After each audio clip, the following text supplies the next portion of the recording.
explicação disso aqui, rapaz, ela disse, ó, Jesus é o bom samaritano, o cara na estrada somos nós, o Espírito Santo é o dono da pousada, e já fez uma confusão tão grande, eu fico irritado.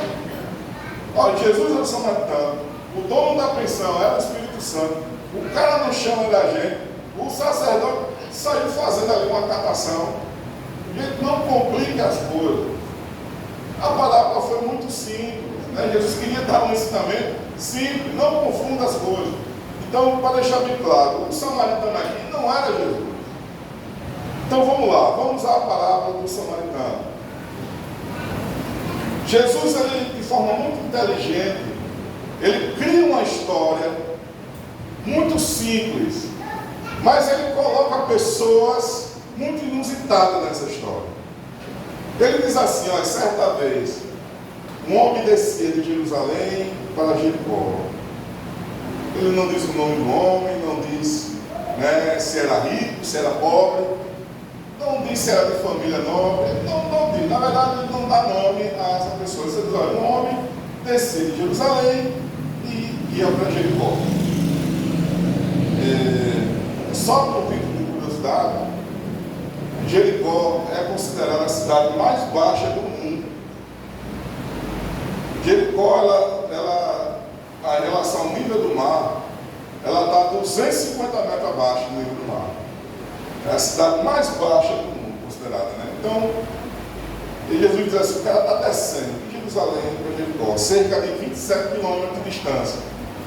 Vamos daqui mais ou menos na hora da Atalaia, né? Repare que caminhada, né? E o cara está descendo. Aí Jesus diz assim, em determinado trecho do caminho, alguns ladrões e assaltantes espancaram esse rapaz. Espancaram ele, bateram nele para roubar o que ele tinha, né? E deixou ele como se quase morto. Não chegaram a matar, mas deixou ele quase morto. Esse é o primeiro cenário da parábola, né? O cara vai descer de Jerusalém para Jericó, os assaltantes pegam ele, tira tudo que ele tinha e deixa ele como se estivesse quase morto. E aí Jesus continua a parábola. Depois vem pelo mesmo caminho de Jerusalém para Jericó um sacerdote. Todo mundo aqui sabe quem eram os sacerdotes. Eram as pessoas que ficavam no templo, tinham a responsabilidade de fazer o sacrifício do povo, as orações, enfim. O sacerdote, quando vê o homem lá na beira do caminho, quase morto, o que é que ele faz? Todo mundo sabe, né? Ele passa pelo outro lado do caminho. Ele vê, né? E se esquiva, passa de lá. Jesus continua. Depois do sacerdote veio o levita. O levita também trabalhava no templo, né? Ele ajudava o sacerdote. Então, Jesus diz, vem o levita na mesma direção, vem o levita no mesmo caminho. O que é que o levita faz quando vê o homem morto? Aliás, quase morto. O que é que o levita faz? A mesma coisa que o sacerdote. Passa bem longe. O cara está lá, ele passa pelo canto do caminho, né? Quando a gente lê esse texto, o que é que vem primeiro na mente da gente? Ih, rapaz, os caras eram os caras mais santos que tinha. É ou não é? É o que a gente pensa, né? Parece que é o que Jesus quer que a gente pense, né? Os caras do templo, os caras que ensinavam a palavra. Como é que os caras vêem o outro machucado? E ao invés de ajudar, os caras passam de longe. Mas será possível que eles não se tocaram do erro que eles estavam fazendo? É que a gente precisa entender o contexto da época, para que o texto fique mais claro, né? Para que a ideia de Jesus fique mais clara para mim. Havia uma regra muito severa relacionada à purificação. Quem era sacerdote, quem era ministro do louvor, levita, quem trabalhava no templo, não podia se sujar com nada, porque senão estava impuro cerimonialmente para trabalhar no templo. Era uma regra severa que havia. O cara não podia nem ir a um velório do parente dele. O cara está trabalhando no templo. Se o parente dele morresse, ele não podia nem ir para o sepultamento. Porque se ele fosse, ele já não podia mais trabalhar. Ele tinha que se purificar e tinha que passar uns dias lá em quarentena até o processo de purificação terminar, e aí sim ele podia voltar. Então havia uma regra severa. Aí imagine você, o cara é um sacerdote, ele vai caminhando pelo caminho e ele vê alguém quase morto, o que é que ele imagina? Aí ele deve estar morto, aí eu vou. Ele não quer encostar porque ele não quer ficar sujo, né? Cerimonialmente falando. Se ele chega naquele cara, topa no cara, o cara está morto, pronto, ele tem que ficar um tempo lá afastado do tempo.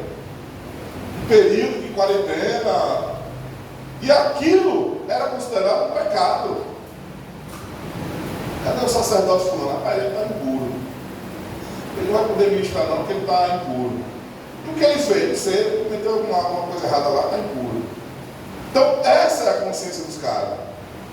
A religiosidade atrapalhava a ajuda ao próximo. Eu quero que vocês gravem bem isso. A religiosidade atrapalhava a ajuda ao próximo. O levita tinha a mesma concepção. O levita sabia que se topasse naquele cara e o cara tivesse morto, ele também não podia cantar mais, ele não podia ensinar, ele não podia ajudar no coral, nada, estava impuro também. Tinha que passar um período afastado. Mas aí, até aí tudo bem. Eu tenho certeza que todo mundo que estava ali ouvindo a parábola, né, estava de boa. Jesus ele vai dar o ensinamento. Jesus aqui está criticando o sacerdote porque pode ajudar, mas não ajuda como deveria. E até aí está tudo bem. Mas Jesus coloca um personagem inusitado nessa história. Jesus ele diz, agora certo samaritano vai passando pelo meu caminho. E aí o bicho pega. Jesus diz que o samaritano vê o cara, se aproxima do cara e começa a cuidar do cara. E é aí que começa o alvoroço da parábola. Porque os judeus não se davam com o samaritano. E onde foi que você ouviu essa frase? Quem lembra? Judeus não se dão com o samaritano. Onde foi que você ouviu essa frase? Samaritano. Isso, agora o povo dessa igreja. Exatamente. A gente sabe disso por causa da mulher lá no Poço de Jacó, que ficou conhecida como uma mulher samaritana. A mulher que tinha 5 maridos, mas nenhum era dela, né? Jesus pega o cara que era mais odiado e coloca o cara na história. Por incrível que pareça. Jesus pega o cara que ninguém gostava e coloca o cara na historiazinha dele. Aí o bicho pegou. Irmãos, por que é que os judeus tanto odiavam os samaritanos? Quem é que sabe? O que é que tinha essa briga entre eles? Vocês sabiam que para o judeu, se eles comessem uma comida preparada por um samaritano, era como se estivesse comendo carne de porco, como se fosse algo totalmente imundo. Se o judeu pegasse um copo d'água e fosse para um samaritano, para ele estava impuro ali. Você vê que ódio tinha entre eles dois. Mas, para que a gente saiba como isso começou, a gente precisa ler 2 Reis, segundo livro dos Reis. No segundo livro dos Reis, lá no capítulo 17. É aí que a gente vai descobrir essa história toda, do porquê dessa briga, né? 2 Reis, capítulo 17, a partir do versículo 24. Se você tiver curiosidade, depois é bom que você dê uma lida. Eu não vou ler para não ficar muito extenso, né, a pregação.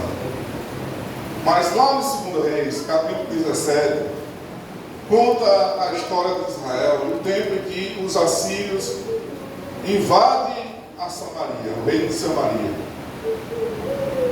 Os assírios, eles invadem Israel e levam todos os moradores de Samaria para a Babilônia e para a Síria. Mas para não deixar a cidade deserta, o que é que o rei faz? Ele traz moradores da Babilônia para morar em Samaria, em Israel. E aí todo mundo vem trazendo seus deuses estranhos, vem trazendo seus costumes estranhos, e começa a morar em Samaria, em Israel. E o que acontece? Do nada começa a aparecer um monte de leão e começa a matar o povo. Deus começa a castigar. Aí alguém diz assim: rapaz, o Deus da terra lá está matando o povo. Porque os moradores que a gente levou para lá não está sabendo adorar ele direito. Aí o que é que o rei faz? Pega uma boa parte dos sacerdotes e manda de volta para Samaria. E o que acontece? Começa a mistura de religião lá dentro da cidade de Israel. Então, o povo começava a adorar a Deus, mas também adorava outros deuses. E assim, olha, foi passando os anos, e até que chegou no período de Jesus. Até que chegou nesse período aqui. Então, Samaria era uma mistura de raça. Aí os judeus não se davam bem por isso. E nada, vocês são impuros. Os coitados de Samaria, né, que não gostavam disso. Então começava a briga, não, você que não presta, enfim. É por isso que na época de Cristo, judeus e samaritanos não se davam bem. Curioso é que no capítulo 9, antes dessa história aqui, Jesus e os discípulos, eles estão indo rumo a Jerusalém e eles vão querer passar por uma aldeia de samaritanos, né? Jesus, ele manda os discípulos ir na frente, e os discípulos, os samaritanos não deixam Jesus passar por ali. Os samaritanos, não, aqui vocês não vão passar não, vocês são judeus. Se quiser, aldeia. Imagine que Jesus está em Laranjeira e quer ir para Aracaju, né? Aí quando vai passar pela pastora, não. Se quiser, vá pela Várzea, não ir lá pela Estiva, por aqui vocês passam não. Foi assim que os samaritanos fizeram, não deixou Jesus passar. Aí Jesus pega exatamente um samaritano e coloca como herói da história dele. Repare como é que Jesus faz as coisas, né? Repare como começa a fazer aos olhos de Deus. Talvez a pessoa que você não gosta, Jesus gosta, viu? Comece a pensar sobre isso. Jesus nos prova, colocando pessoas para que a gente mostre amor, e mostre compaixão. E às vezes são pessoas que a gente odeia, mas Jesus coloca em nosso caminho para que a gente mostre a Ele que nós amamos o próximo como a nós mesmos. E a questão é, nós temos passado no teste ou não? Nós temos passado no teste, sim ou não? Até hoje Jesus faz isso. Jesus pega personagens e coloca na nossa historinha, que é para nos provar que a gente ama a Deus, mas tem que mostrar também que ama o nosso próximo. Aí Jesus coloca o samaritano e diz: olha, agora o samaritano, ele chegou perto do cara, ele cuidou da ferida do cara, ele enfaixou, ele levou até uma pousada, e ele deu 2 denários, que era 2 dias de trabalho, né? Era o salário correspondente a 2 dias de trabalho. E Jesus disse: olha, cuide dele. O samaritano disse: e amanhã eu vou passar aqui, se você gastou mais, eu vou pagar. Aí Jesus devolve a pergunta mais uma vez ao intérprete da lei: e aí, na sua opinião, quem é o próximo agora nessa história? Quem é o próximo do cara que estava machucado no chão, quase morto? Quem é o próximo que ele deve amar? Aí o intérprete da lei diz: aquele que usou de misericórdia. Nem citou o nome, né? Ele nem disse: é o samaritano. Não, ele disse: é aquele que usou de misericórdia. Aí ele diz: bom, então vá você e faça a mesma coisa. É aí que se encerra a palavra. Veja, irmãos, como Jesus é inteligente, perfeito naquilo que faz. O cara queria mostrar para todo mundo que Jesus era inútil, que Jesus era mais um rabino aí, mas não era importante. Irmãos, Jesus, ele é fundamental para nossas vidas. Jesus, Ele é tudo que nós precisamos. Jesus, Ele é perfeito. Ele é a melhor escolha que você pode fazer hoje na sua vida. Jesus, Ele é o caminho que vai levar você até Deus. Ele é o único caminho, na verdade. Ah, mas você pode estar cheio de razão. Nós, muitas vezes, nos enchemos de razão. Não, o certo é assim, porque o certo é fazer assim, porque eu estou fazendo certo, eu estou agindo da forma correta. Aí vem Jesus com as historinhas dele, né? Vem Jesus com a forma dele, para nos ensinar que muitas vezes o nosso conceito está errado, nossa forma de pensar está errada. Irmãos, e nós tiramos lições valiosas dessa história.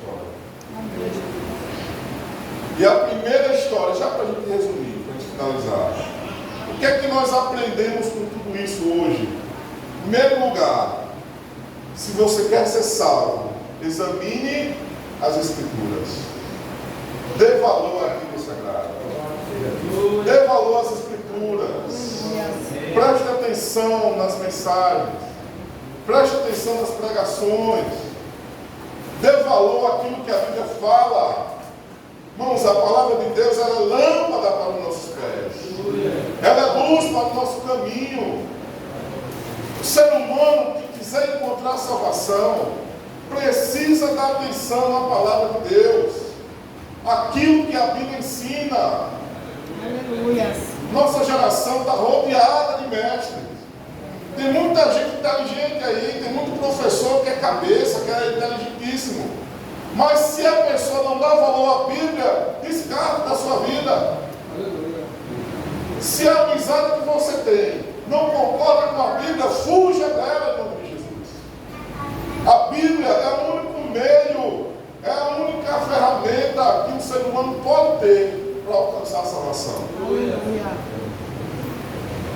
No livro de João, no capítulo 5:39, Jesus recomenda: examinai as Escrituras, porque elas testificam de mim. Porque é nelas que vocês vão encontrar a salvação. Aleluia. É nas Escrituras que vocês vão encontrar a vida eterna. Se tem uma coisa que a gente aprende nessa conversa de Jesus com o cara da lei, é isso. Examine as Escrituras. Leia a Bíblia, veja o que ela ensina a você. Veja o que ela tem a nos ensinar. Irmãos, como é que está sendo o nosso devocional? Como é que está sendo nossa leitura diária da palavra de Deus? Será que nós estamos dando crédito a isso? Será que nós damos valor a ler a Bíblia Sagrada? Você sabia que um só versículo pode mudar seu dia? A coisa está ruim no trabalho. Essa semana tive uns perrengues no trabalho, minha mulher sabe, né? Uns perrengues feios lá no trabalho, a coisa está complicada, às vezes a situação não está boa. Você lê o versículo e Deus fala ao seu coração. Eu abri a Bíblia e Jesus falou comigo: entrega seu caminho ao Senhor, confia nele e ele tudo fará. Um versículo só pode mudar seu dia. A coisa não está boa, a coisa está indo bem na sua vida. Leia a palavra de Deus, ela é lâmpada para os seus pés. Ela vai iluminar seus passos, ela vai dizer o que você tem que fazer.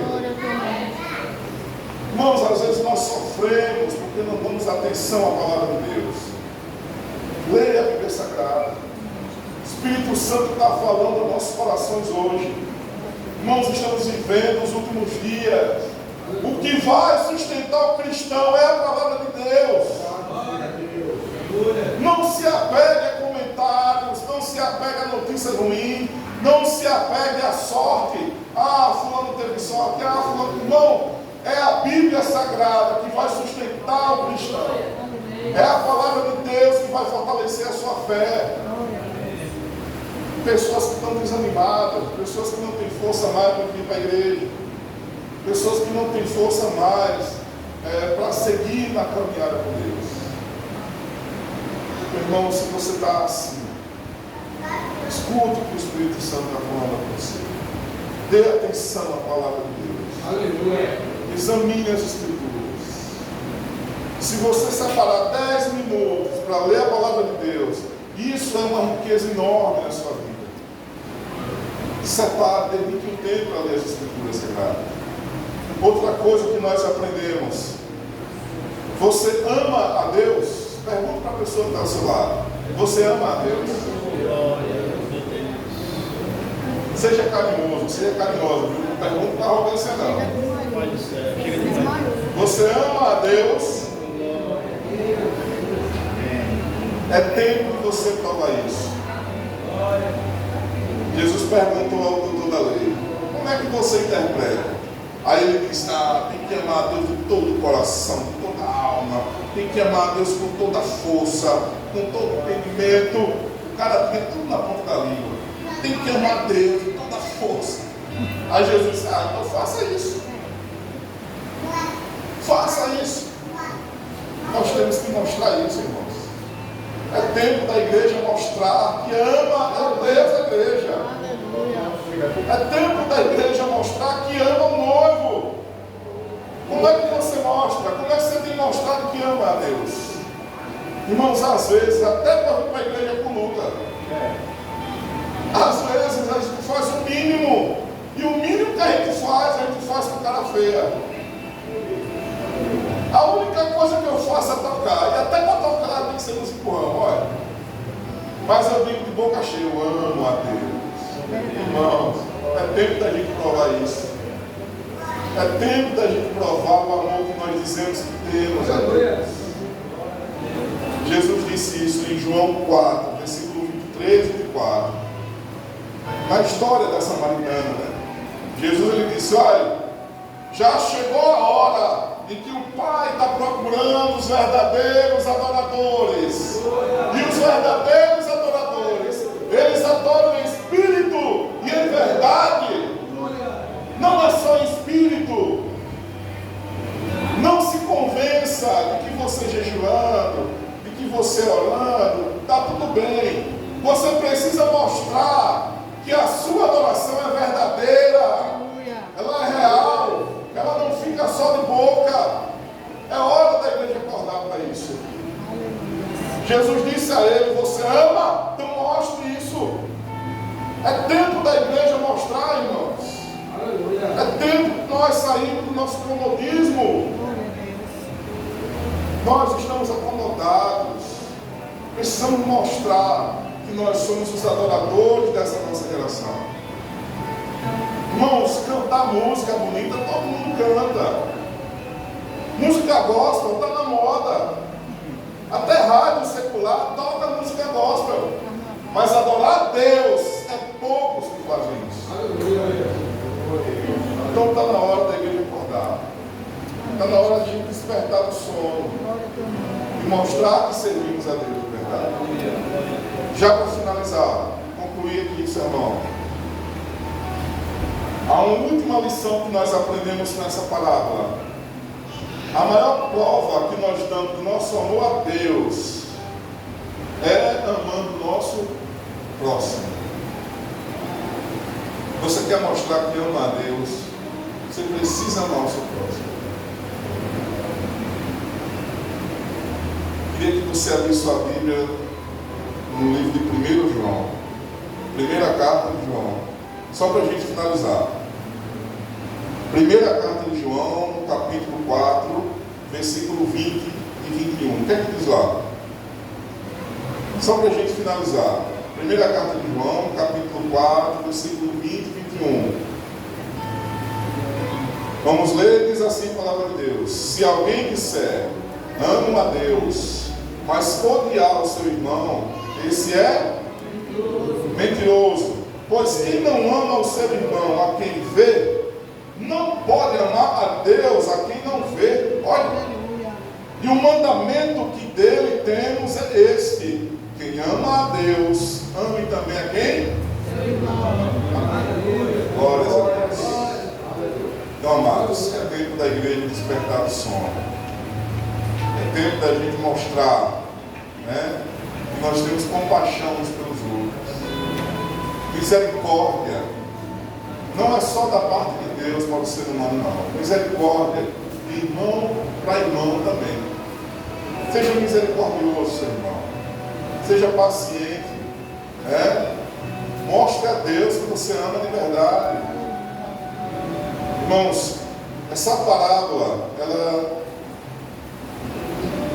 nos traz um ensinamento valioso. Mas ela não se limita àquele povo lá na Galileia. Não. Ela fala comigo, ela fala com você. Ela fala com a igreja de Cristo. Jesus, ele lança um desafio para qualquer um que lê essa parábola. Jesus, ele lançou um desafio ao intérprete da lei. Você precisa amar o samaritano. Jesus, ele lança um desafio aos discípulos. Você sabia que os discípulos queriam orar e pedir para descer fogo do céu no samaritano? Tiago e João, eles queriam orar. Senhor, você quer que a gente peça para cair fogo do céu no samaritano? Aí Jesus disse: não, camarada, vocês estão enganados. Eu não vim destruir, eu vim resgatar a alma do ser humano. Então, irmãos, que o Espírito Santo de Deus, ele continue nos desafiando a sermos novas pessoas. Que o Espírito Santo continue nos desafiando a sermos melhores adoradores, melhores servos. Nós muitas vezes fazemos o papel daqueles que passam no instante, mas que a partir de hoje a palavra de Cristo se renova sobre nossas vidas. Amém? Deus continue falando com a sua igreja. Deus continue abençoando a sua igreja, no nome de Jesus.